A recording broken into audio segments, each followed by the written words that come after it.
The Deere 8 Series dozer is well balanced and maneuverable.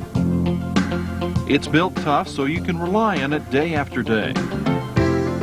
And with single lever control, the dual path hydrostatic drive is very easy to run.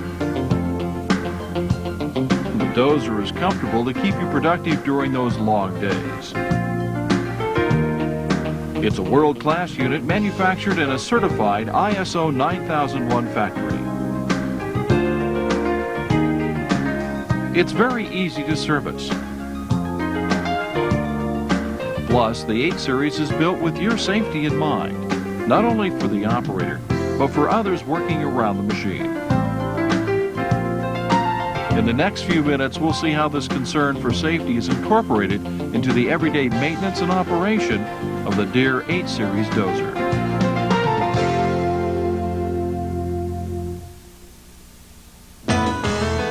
The information we're about to review and much more is contained in the operator's manual. Located behind the seat, the manual should always be kept there for ready reference when periodic maintenance, safety, and operational questions arise. In addition, a special safety manual will accompany the operator's manual.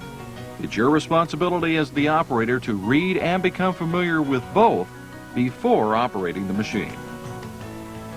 This video is divided into 3 sections. The first section shows the pre-start walk-around and daily service on the 8 Series dozer. The second section looks at the operator's station with its controls and safety systems. And the third section examines some safety tips when operating the machine. These sections may be watched individually or all together. Each section is identified by a numbered symbol in the right corner of the screen, corresponding to those shown here for each section. This will help you search through the tape to find the specific section you want to view.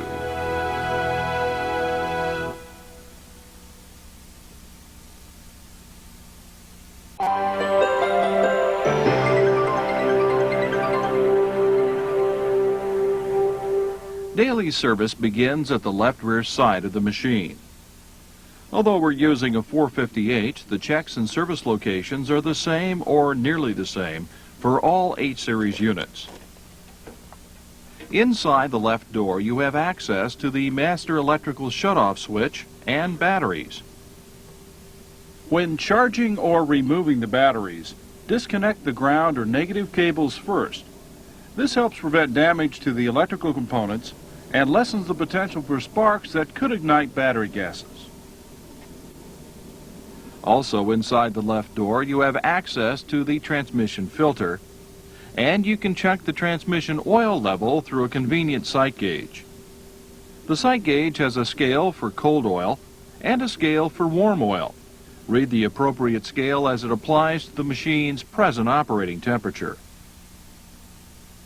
The fill for the transmission is located on the left rear side. The fuel fill is located at the rear of the unit and can be easily accessed while standing on the ground. The hydraulic fluid fill is located on the right rear of the crawler, and inside the right door you can check the hydraulic oil level sight tube. Like the transmission sight tube, there's a separate cold and hot scale. The hydraulic oil filter is located nearby, as is the fuel filter water separator. You can also access the blade control valve from the compartment, and on the door is the start aid and window washer reservoir if equipped. When doing your daily service checks, inspect the ROPS and its fasteners. Look over the unit for mechanical damage, loose or missing hardware, excessive wear, or anything that might cause a failure at a critical moment. Check the tracks for broken or damaged pins, bushings, and other track parts. Also notice the looseness or tightness of track sag. This should be checked daily, and in certain conditions it may need checking more often than that. Changing ground conditions can cause packing in the undercarriage components and cause the track to tighten. Undercarriage wear is accelerated when the track chain is too tight. When track adjustment is needed, open the track adjuster cover.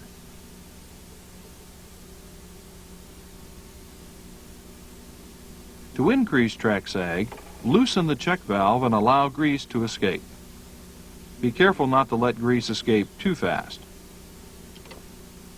To tighten the track, apply grease to the special fitting with a grease gun. After adjustment, operate the machine briefly and check the sag again to verify that the adjustment is correct.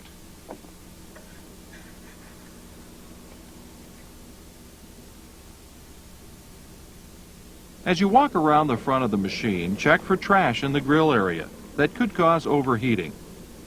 Also look for hydraulic leaks, frayed hoses, damaged tubes, missing clamps, or rubbing hoses. A special warning about searching for leaks. Escaping fluid under pressure can penetrate the skin, causing serious injury. Search for leaks with a piece of cardboard.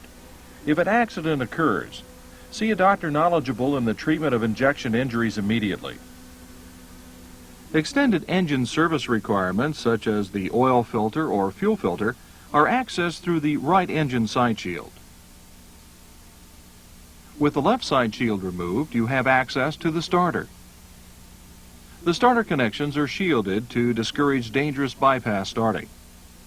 The shielding prevents shorting across the starter terminals. Bypass starting bypasses the safety protection in the starter circuit. This warning decal provides an additional reminder advising against this dangerous practice. Be sure to use the steps and handholds when climbing on or off the unit.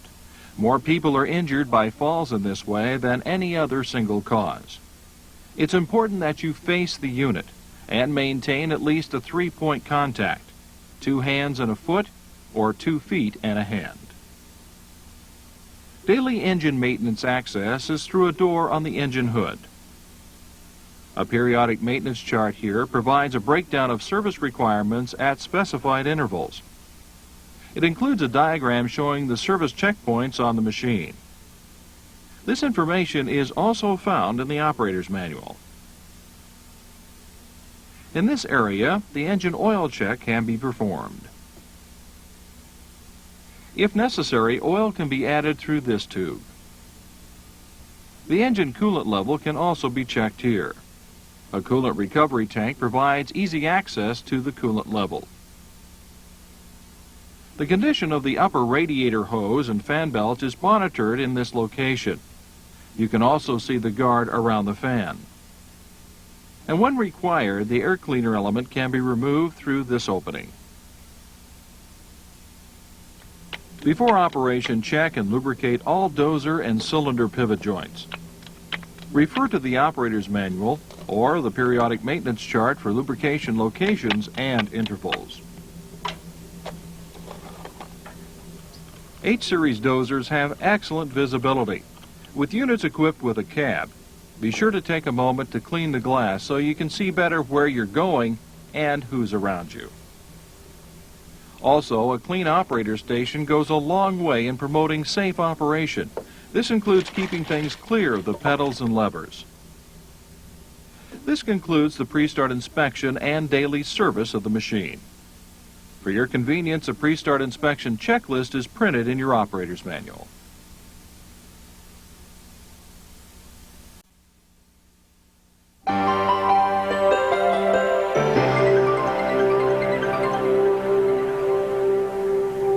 As mentioned earlier, it's important to maintain a 3-point contact while climbing on or off the unit.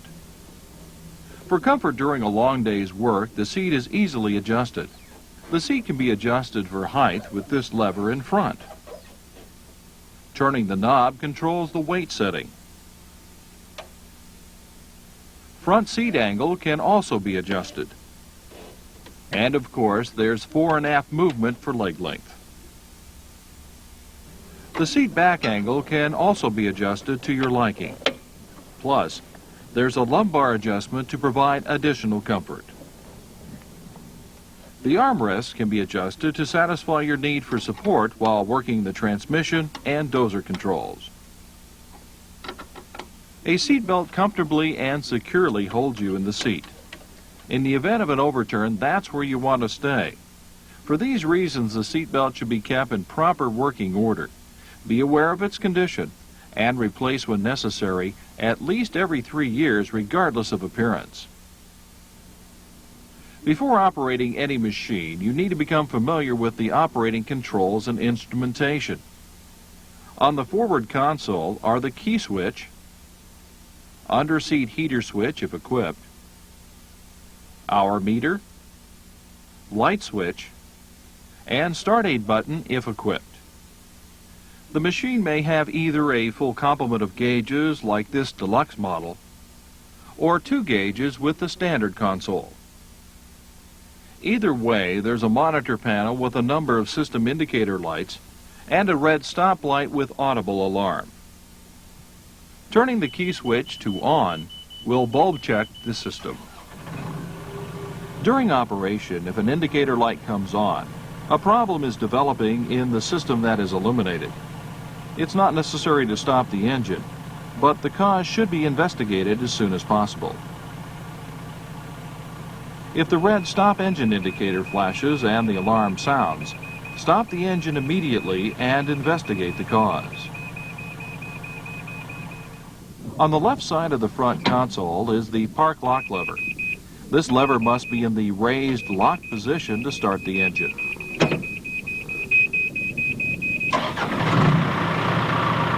It must be lowered before the machine can move. To the operator's left are the engine and transmission controls. The far left rear lever controls engine RPM. Back to increase.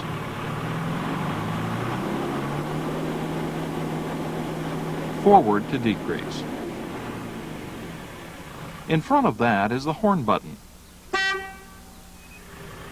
In front of the horn button is the transmission speed lever. Again, like the RPM control, the further back it's pulled, the faster the speed. Since the hydrostatic drive is infinitely variable, the numbers on the side are for reference rather than an indication of a transmission gear. The near left lever controls both direction and steering. Move the lever forward to the detented position, and the machine moves forward. Move the lever back past neutral into the rearward detented position, and the machine moves backward. Move the lever to the right, and the unit turns to the right. Moving the lever to the far right will reverse the right track and the machine counter-rotates. This can be done at any transmission speed setting. Moving the lever to the left allows the machine to make a left turn. And if moved to the far left, a left counter-rotate move is accomplished. Again, this can be done at any speed. One note about the F&R lever. Even if the park lock lever is up, the engine will not start unless the F&R lever is in neutral. The Dozer has 2 foot pedals. The center pedal is the brake. It's easily reached by either foot. When the operator lets up on the pedal, the crawler resumes operation. An operational note: the park brake will engage whenever the engine stops. The right pedal is the decelerator. Many operators will set the transmission speed once and control the Dozer's speed with the decelerator. Pushing the pedal down decreases both engine and transmission speed. Pushing it all the way down will stop the crawler. Releasing the pedal increases engine and transmission speed. The Dozer control is located on the right console. Forward and backward movement of the T-bar raises and lowers the blade. Pushing forward into the detented float position allows the blade to follow the contour of the ground. Right and left movement controls blade tilt.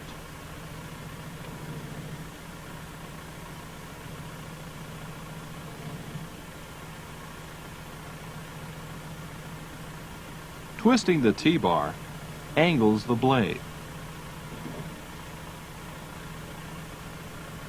The operator has the ability for multiple dozer functions for added productivity. To the right of the dozer control are the optional auxiliary controls for other attachments.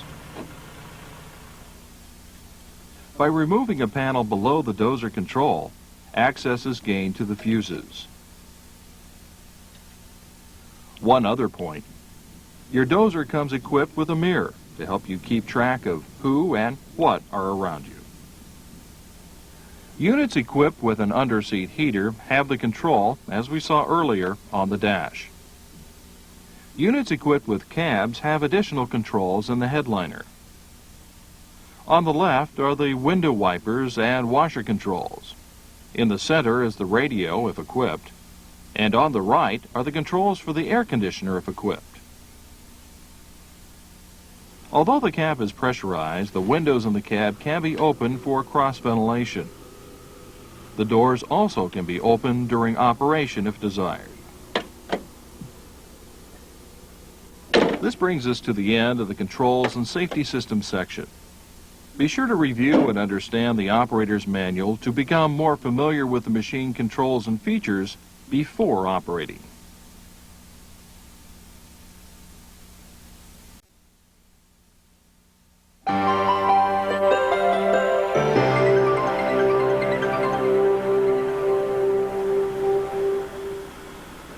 As we've seen in the previous sections of this video, the design of the John Deere 8 Series dozer reflects a lot of consideration for safety. But does this automatically ensure safety on the job site?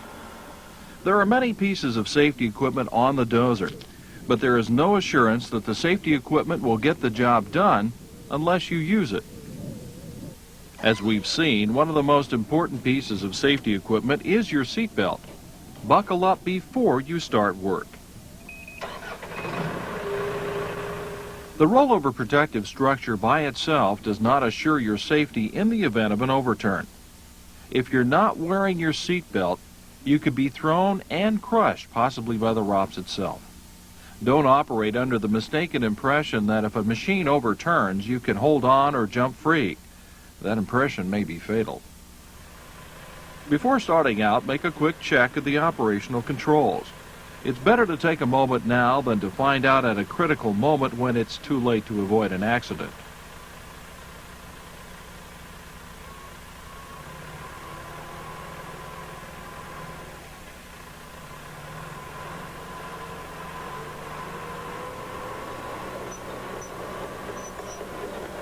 Before you begin work, make sure you call the utility services in the area to have the job site marked for underground lines or structures.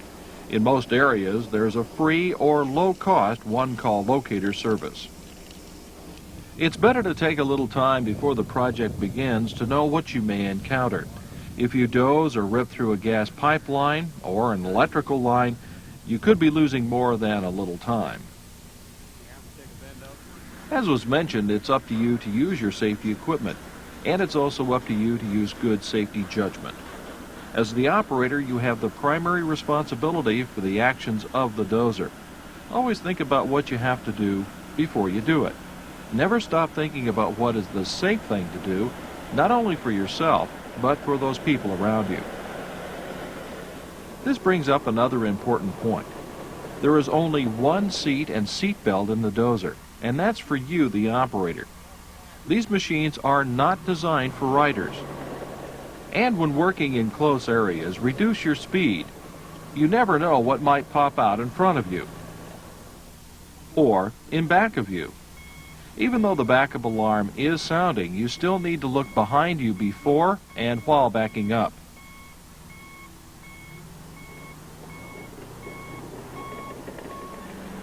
You should also reduce your speed when in rough terrain to help you maintain control of the unit.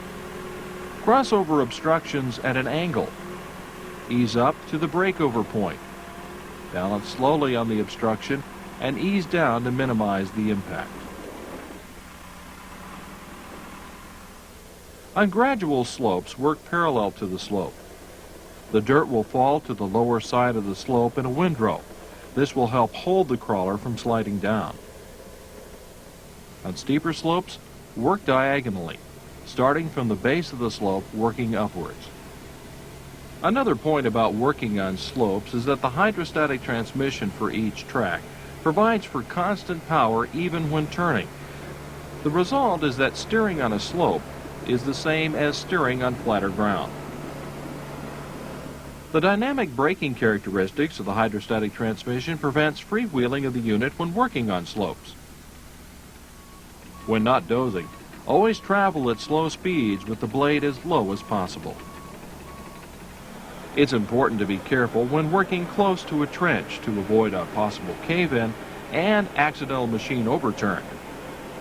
For trenches with deep vertical sidewalls, backfilling perpendicular to the trench is preferable. When moving large objects like a boulder, be extra careful. The boulder may move unexpectedly. Try to keep it in the center portion of the blade for best control. A feature of the hydrostatic transmission system on the H series is power management. As you encounter a blade load, the dozer will automatically slow its speed so the engine RPM remains constant. As the load on the blade decreases, the speed will increase up to the setting on the speed lever. It doesn't matter what speed the unit is set on, the engine will not kill under load. When shutting down the unit, there are a few simple procedures that you should follow. The machine should be parked on a level surface. Move the F1R lever to neutral and engage the park brake lock lever. Lower the dozer blade and any attachments to the ground. Operate the engine at half speed without load for a couple minutes. This will help cool down the turbocharger. Slow the engine to low idle before stopping the engine. Moving the hydraulic control levers will release the pressure, so you know for sure that the attachments will not be moving. If you're shutting down for the day, it's a good idea to install the vandal protection and lock up the machine. You never know who might drive by. This also includes turning off the master electrical switch located in the left access area above the batteries.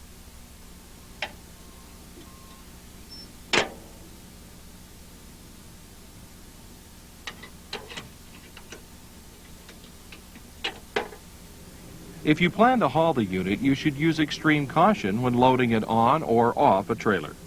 Statistics show that this is the most likely time for a tipping accident. Be sure the trailer is sitting on a firm, flat surface. The bed should be clean of debris. Use chalk blocks against the trailer wheels to help prevent the trailer from moving. You should always fasten your seat belt before loading or unloading in case of an overturn. It's recommended that you have a spotter to help you line up the dozer. Whenever possible, back the machine onto the trailer to prevent possible tipping. Do not load or unload over the side of the trailer. Use ramps. To keep yourself straight and on target, some operators line up on a board or other object on the trailer. The center line of the machine should be on the center line of the trailer.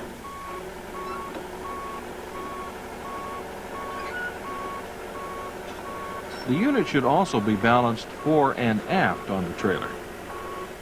Once on the trailer, move the park brake lock lever to the lock position. Lower the blade and other attachments. After cool down, shut off the engine and release the hydraulic pressure on the dozer and other attachments.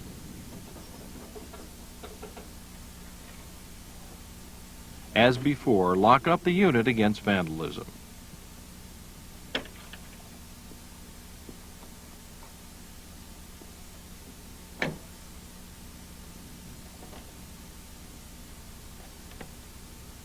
Cover the exhaust opening to prevent entry of wind and water and to protect the turbocharger if equipped.